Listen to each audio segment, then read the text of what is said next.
My name's Andy Wilburn. I'm a lieutenant with the Bradford City Police Department.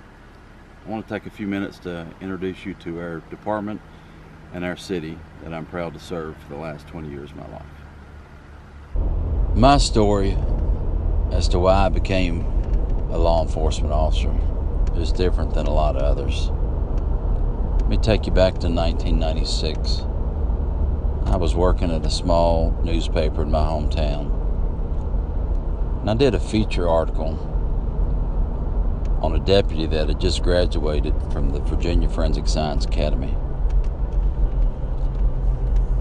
The academy taught him how to be an evidence technician, how to process crime scenes in a systematic way. And that really took my interest to a new level because I had spent the last few years kind of wondering what I should be doing with my life.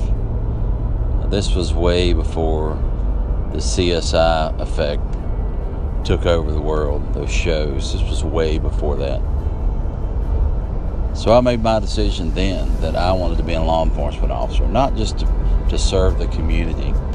I wanted to be an officer to become a forensic investigator. I made the decision that the patrol part of the job was necessary to get me to an investigative position, which is why I spent 12 years in investigations once I got there. I was hired in January of 1998. In 2000, I got the opportunity to go to that same Forensic Science Academy that the deputy went to that inspired me. It was my goal then to be the first point of contact when the worst of the worst happened. I wanted to work the worst cases because I wanted to represent those victims and their families of those terrible crimes. I wanted to solve the mysteries. I wanted to put the pieces of the puzzle together and successfully prosecute a violent offender. During my 12 years in investigations, we were extremely fortunate and extremely successful at prosecuting those that created heartache, created separation of life by doing these terrible things to our community. And I'm proud of the things that I did. A little over a year ago, I was moved to the administrative lieutenant position that I still am in. And when I joined partners with some of the community members in events and career fairs, I realized that not only do we need to be able to respond to crime, we need to find a way to prevent it. And so community outreach has been my focus for the last year. This grant ties in to the goals and objectives I have in my position to make my community a safer place. This is a beautiful city in Southwest Virginia. The city of Radford has a population of around 14,000 to 16,000 people. It has a thriving public university. It has beautiful parks. It has miles of riverfront that people come from very far to visit and experience the beauty that Radford offers. But Radford also has a dark side. We've got violence that happens in our community that's just not acceptable.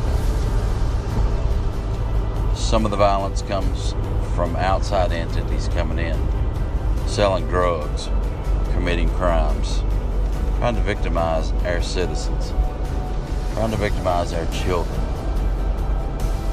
That is not acceptable. As a law enforcement agency, we respond to those crimes when the call comes in. We respond when the tones and dispatch goes off, telling us that it's an urgent call. We run our lights and sirens back and forth across this small city in hopes to save that person, in hopes for a positive outcome. I drive through these streets of the city that I've served for the last almost 20 years. Served as a patrol officer, detective, supervisor of investigations. Law enforcement, their mission is to serve and protect the community. We are a reactive organization, and I think we should be proactive. And how do we do that? How do we warn people of violence? How do we teach them not to be victims of crime? Well, I think there's a way. There's so many things that we can do as a law enforcement agency to protect our community. We build on this trust, this partnership that we have. But it takes everyone. So I think about those terrible events and all those lives that were changed by one act of an individual. There are ways to prevent crime. There are ways to educate our citizens. If we receive this grant, I have a community outreach plan in mind that will help us educate and promote well-being.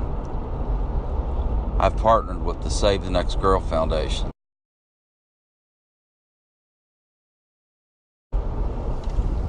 to carry out their message in our community and other jurisdictions about safety for our young people, about accountability, about the buddy system, going out together, not by themselves. This doesn't apply just to our college kids and our high school kids. Awareness, accountability, responsibility applies to everyone in this community. If you see something, say something. Don't make yourself an easy target. There are so many things that we can do. If we had the right equipment, the right electronic communications, if we take the message to our citizens on a platform that they're already looking at, social media, printed materials, we can go to events, churches, schools, civic organizations. We can host events in the community to promote this idea that we can all work together, that it's not okay to be a victim. It's not okay to look the other way when there's domestic violence. It's not okay to put yourself in a bad situation.